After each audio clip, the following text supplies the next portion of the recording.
So hello and welcome everybody to today's Ask the Author session from the International Transport Forum. We are delving into our latest report on decarbonisation, which is implementing the ASEAN Fuel Economy Roadmap. With us today is Pierpaolo Cazzola, who's the lead author of this report. The format will be a quick 10-minute presentation of the report, what we did, what we found, and our main recommendations. And then Pierpaolo will take as many of your questions as you can. So to do this, to get the interactivity going on the session, please use the Q&A function that you'll see at the bottom of the Zoom screen. You can pop your questions in there from now. So without further ado, I'll hand it over to Pierpaolo for his presentation, and I look forward to your questions following that.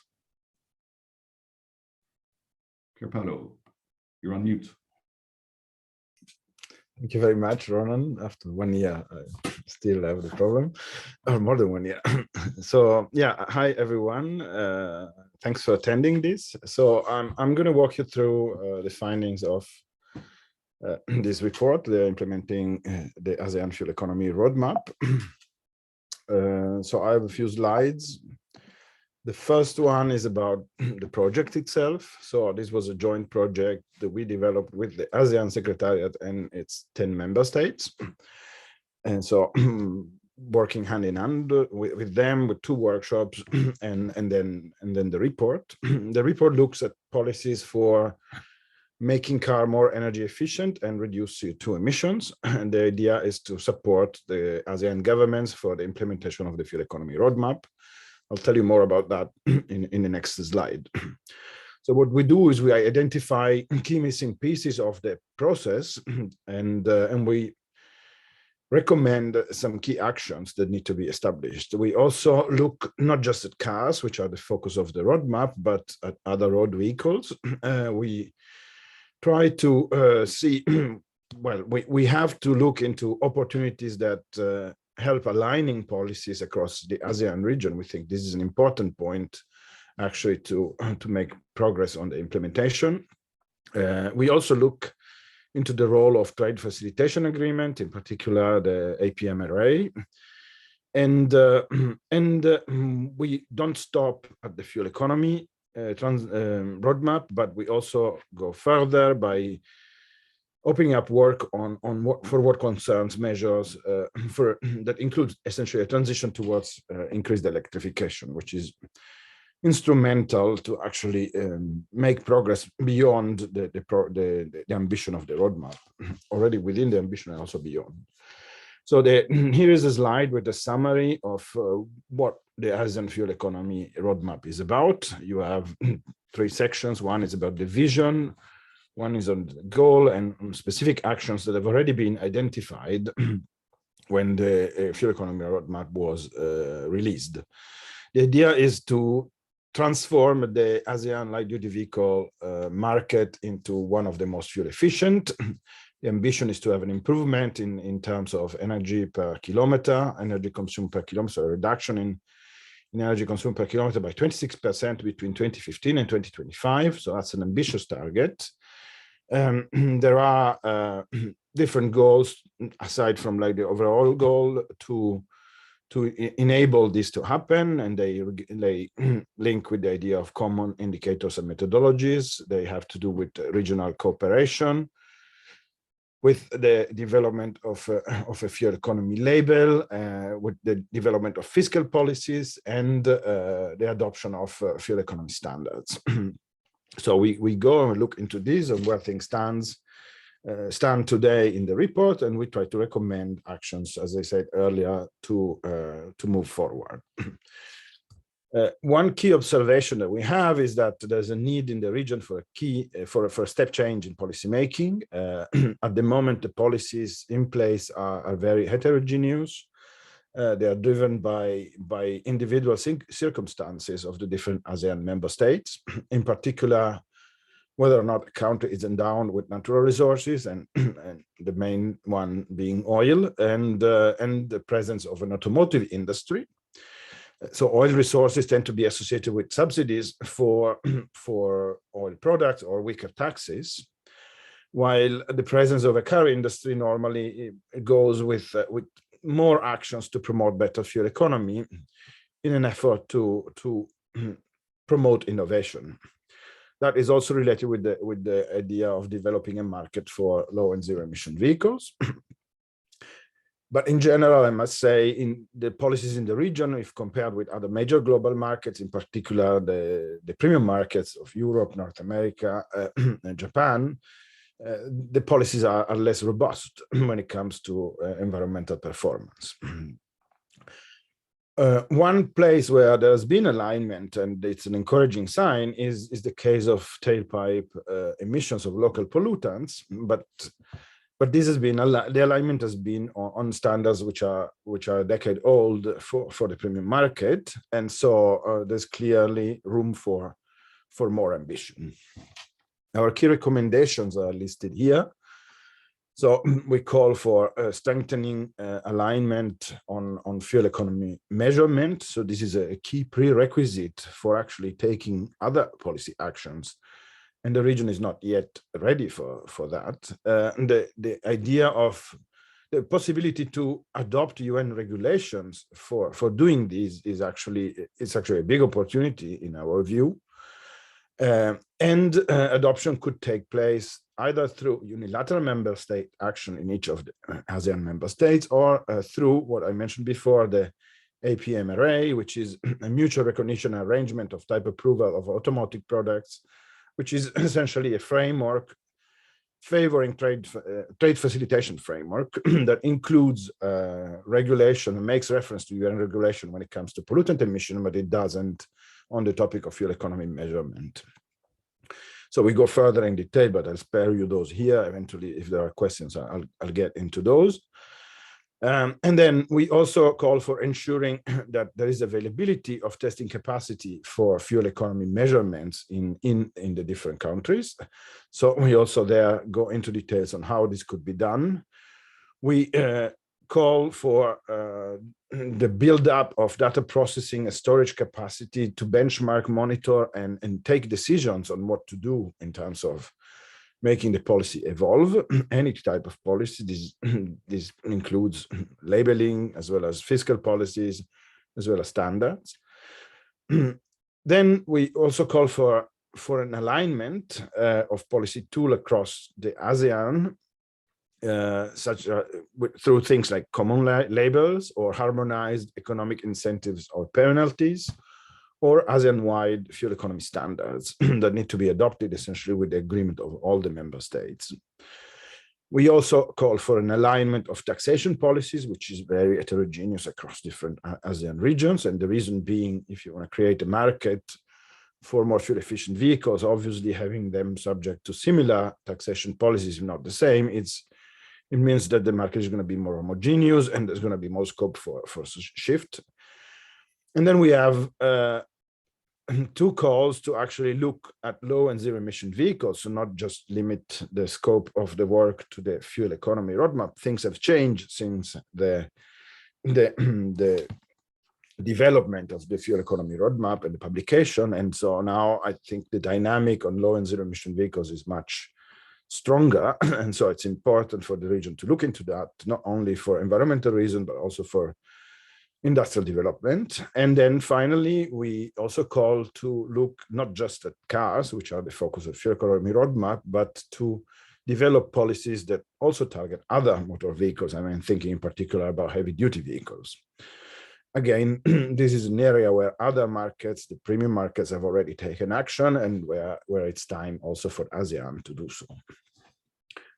So voila, that's in a nutshell what I wanted to tell you about the report. You'll find far more details than what I could share in these 10 minutes, but I hope I made you curious about those, so that you can download and read more about this and spread the word.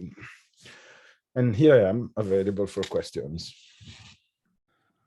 Thank you very much, Pierpaolo. I'm bang on time with the 10-minute presentation, which is getting a lot of information into a very short space of time. So the floor is open for questions. You can use the Q&A function to send us your questions. We'll try and take as many as possible. So just to get the ball rolling on, you mentioned the harmonization of policies across the region, Pierpaolo. Can you talk a little bit more about what the advantage to that is? Yes, thanks. Yeah, for sure. Harmonization has the advantage of basically attracting investments, or being a better fit for attracting investments. Oops, sorry. Because it can allow access to basically a larger market. So if you need to produce a product that is a vehicle that is more fuel efficient, you have an investment to make, and you need to make sure that your investment will pay back. And so if you harmonize across different regions, across different member states for the whole country, well, you know that you have greater chances, thanks to coordinated policy action, to make sure that that vehicle will have a market value, and therefore will allow you to pay back for your investment if you look at this from the perspective of a vehicle manufacturer. And then this is also better for consumers, because as long as vehicles have like greater market potential, it's also possible to sell them at a lower price. So they can actually access these vehicles at more competitive prices by acting jointly. Okay.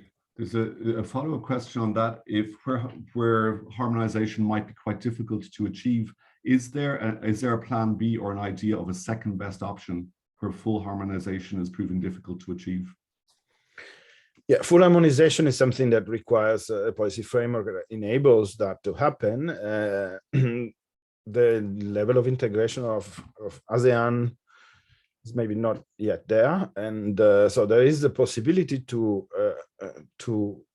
approximate, let's say, the full harmonization by taking coordinated action, if not across all member states, but at least across the majority of member states, so those with the largest markets, or those with the most developed, for example, automotive industry, or similar conditions. So anything that can allow you to allow the region to take action in a coordinated way is something that goes in the direction of harmonization, and would, I believe, be beneficial for the achievement of the fuel economy, of the objectives of the fuel economy roadmaps and beyond. Okay, I see. So don't hesitate to send in your questions. Keep them coming in on using the Q&A function rather than the chat. The Q&A, please. There's a question from Stephanie Sum, wondering, does this report have a consideration for or recommendations for second-hand vehicles, or is it focused just on new vehicle sales? No, well, we looked at the second-hand vehicle market and what are the regulatory frameworks in place for those. So it's not just about new vehicles, because there are countries in the region that allow for imports of second-hand vehicles. And it's important that those are also fit for purpose, and so aligned with the need to abate local pollutant emissions, but also be fuel efficient. So yeah, we look into that, and in principle, the labeling schemes, the aspects related with measurement, the aspect related with tracking the vehicles that enter, and what are their performances, but also fiscal aspects and regulatory policies. They don't need to be, they can be conceived in a way that accounts for second-hand vehicle trade. So it's entirely within the scope of what we have done, and it's actually an important element of achieving progress, not just in the region, in the ASEAN region, but more broadly in all countries that allow for second-hand imports. Okay, there's another question on the inclusion of low and zero emission vehicles that you referred to in your presentation. This is not part of that roadmap. So how come you chose to include those into this study? Well, the implementation of a roadmap doesn't require per se battery electric vehicles and plug-in hybrids. Because if you're talking about an improvement of 26% from a 2015 baseline, improving combustion technologies and hybridization is sufficient or can get you there if you get it very deep across the fleet.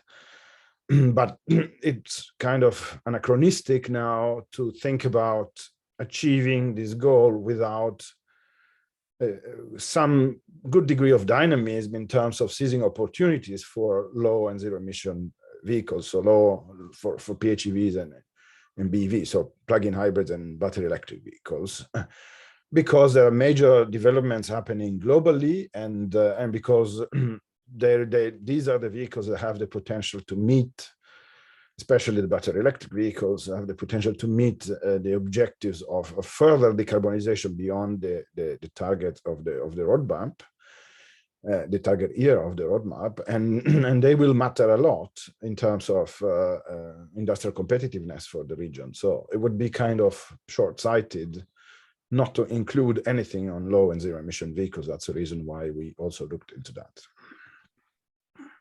Okay, thank you, Pierpaolo. Question from Nathan. He's wondering, do you have any comments on the developments towards the Euro 7, despite the global move towards electromobility? Yeah, I think Euro 7 is an important development. Euro 7 is about abating pollutant emissions from cars and trucks. So it doesn't have focus on fuel economy, but it has a focus on local pollutants, and it's currently being developed. There's not yet an announcement about it. We have in place Euro 6 regulations, for example, in the European context. It's moving towards Euro 6 and Euro 7 would be progress basically on abating local pollutant emissions in the ASEAN region. There is room to do that as a development of the APMRA and the Trade Facilitation Agreement. There are aspects of Euro 7 that have to do also with low and zero emission vehicles. Of course, depending on how you set the targets in terms of abating emissions and what is the scope of coverage of Euro 7, you end up also encouraging a change towards zero emission vehicles, so battery electric, for example, or fuel cells, zero tailpipe emissions in this case, unless, but there are also other aspects, for example, non-tailpipe emissions that may be falling within the scope of Euro 7. As I said, the proposal is not yet filed, that then could also bring in low and zero emission vehicles within that scope. But in principle, yeah, Euro 7, my understanding is about pollutants, while the focus here is more on fuel economy. Okay, thank you, Pierpaolo. I'm just putting into the chat for those on Zoom a report from an ITF report from last year, for which Pierpaolo is also the lead author, on cleaner vehicles achieving a resilient technology transition, which is about scaling up measures to scale up EV, electric vehicle take up. So there's a new question in from an anonymous attendee. Is it recommended for LZEV electric vehicles to have fuel economy labeling in a country, even if it's still in its initial phase of adoption and development? Well, I don't see why not. I think it's relevant in terms of emissions of CO2 per kilometer. That would essentially show to consumers that when it comes to tailpipe emissions of CO2, these vehicles are basically have zero emissions. I think it would be ideal to have a label that is developed for those vehicles that also covers, in terms of consumer information, upstream emissions, so that there is also an information about what are the life cycle emissions of those vehicles. It would certainly be more informative, I think, especially in a context where there is a need to move on, not just with the the development of low and zero emission vehicles in the region, but also with the decarbonization of the power sector, and so on. So that, I mean, this is in Asia is especially relevant. So I don't see why not there should be why not developing a label. And I think it's more a matter about what should be the information on the label. Yeah. Okay. For those on Zoom, we're launching a quick poll just to let us know if this event is useful for you, so we can tailor it for future versions. There's a new question on, I guess, the trade-off or striking the balance between environmental policy ambitions and other policy needs. Can you make a little comment about that? What are the pros and cons between going for more environmental sound policy in terms of other policy measures, Pierpaolo? Yes. So here we're talking by basically talking about the Fuel Economy Roadmap. We're talking about environmental policies. The same holds true for the discussion on local pollutants, but especially for Fuel Economy Roadmap and fuel economy improvements. This is not just environmental policy; it's also energy efficiency, and energy efficiency today is also part of a response to energy security aspects, and also, if you want, something that goes in the direction of helping individuals navigate the increase in fuel prices, and so deal with the challenges related with the just transition. And so voila, it's not. This is not just environmental policies. More than that, there are also other aspects I mentioned before.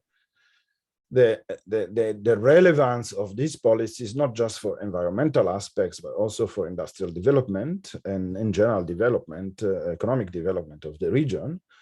And so the link there is the promotion of innovation. So it is important to find a balance between the extent to which these innovative solutions are brought forward and they actually deliver in terms of making countries better off in terms of their capacity to develop their industry, and also enable them to still have access to affordable mobility. And by the way, the discussion, so the recommendation to look beyond cars alone is also relevant in this space, because in this context, in the ASEAN context, a large portion of the population still doesn't have access to cars, and it's also important to enable them to have access to low carbon mobility, so low carbon vehicles, if they use other modes of transport. Thanks, Pierpaolo. Another question from Natalia Tan, who correctly identifies that it's Singapore very much on the cover of that report. Nathaniel asks, how do you think the roadmap can be implemented on an ASEAN level? And he's asking, as a Singaporean, he feels that in Singapore itself, it may not be such a big issue. What are the regional disparities that we might need to address for the roadmap to be implemented? Yeah, I think we get into the weeds. It's difficult to reply this in this context, but yeah, we try to go into answering these in the report. I encourage you to read the report. There are some. I give you some examples when it comes to measurement and certification of fuel economy, which is something which is fairly complex. The body of work that has been developed in the UN context is actually something that can be picked up by different countries in the world, even those with lower capacity to deal with this, and also by piggybacking on technical services that exist in other parts of the world and in third countries, and so there are instruments that we believe can be used also from countries in the region that have a greater challenges in terms of policy making capacity, to make sure that change can happen across the board in the region. And so, of course, then there are also instruments. The ASEAN itself, it's a coordination instrument, so it's an important institutional framework that can foster better harmonization, or at least greater coherence in the policy tools that that are taken forward. So we try to flag in the report what are areas where we think there's scope for that. And we do that with quite some detail in terms of specific actions, I think, without going into specific recommendation for each country, because I think it's too much. We didn't want to get to that point, but I think there are some good ideas that we planted in. Okay, thanks, Pierpaolo. So we're coming up to the last questions. Keep them coming in. I'll just put a link into the chat if you'd like to subscribe for ITF newsletters and updates. This, of course, this report is part of our ongoing work on transport decarbonisation. So a few last questions before we wrap up, Pierpaolo. This is a regional specific report. Are there lessons from this analysis that can be applied to other global regions outside ASEAN? Yes, definitely. I mean, we focused on ASEAN, but many of the recommendations that we have there are actually relevant for whichever country wants to take action on fuel economy and also take action on dynamizing the uptake of low and zero emission vehicles. Of course, there will be a need to adjust the recommendation to the specific context of other countries or other regions. But yes, like, for example, the example I gave you before on the relevance of the body of UN regulations for emerging economies, this doesn't apply only to ASEAN, it applies to any other country that is not yet in that framework. And I think there's a lot to gain from that. The idea of making sure that coordinated action takes place in order to allow for the vehicles to have a greater scope to be sold across different markets. That's another one that I think can be important and can be applied elsewhere, wherever there's a scope for like this greater coordination between different countries.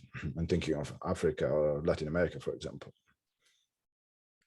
Thanks, Pierpaolo. Another question from Italian fan. Thank you very much for the questions regarding Singapore's car light vision that's referenced in a table in the report. So Nathaniel is querying, obviously the role of public transport is to reduce emissions as low as possible, but the Singapore model has been rated as being comparatively low on ambition for promoting LZEVs. So does that have to do with the fact that there's a lack of domestic automotive manufacturing facilities in Singapore, or is there another reason? No, our understanding is that there's been a greater attention paid in Singapore, and I think rightly so, to the model mix rather than abating emissions from specific vehicles. And I mean, one aspect is also that, yeah, Singapore, as far as I understand, is one of the countries that doesn't have that local manufacturing capacity. And promoting the technology transition for vehicles is something that, generally speaking, I think has a greater political appeal in countries that have that manufacturing capacity, because it ends up being a policy that has to do with the competitiveness of that industry, and so also the competitiveness of the economy. So I think there are structural reasons that may actually push countries with that capacity to do more, and others to be less, less proactive in that sense, and try to achieve policy goals with different instruments. So rather, for example, if the policy goal is the abatement of CO2 emissions or pollutant emissions, encouraging greater use of public transport is something that is perfectly fit to do that. If that public transport is also electric or electrified, that even makes it even better. So that links with the idea of promoting the transition across the board, not just in cars. Okay, thank you very much for the comprehensive answer, Pierpaolo. So we've reached the end of our time. That was a half-an-hour session. Thanks to all of you for your great questions. Thank you very much to Pierpaolo, the lead author of the report. There are links to our ITF social media channels where you can find updates of our ongoing work on decarbonisation. So wish you all very well, stay in touch, and we hope to see you for our next Ask the Author session. Take care.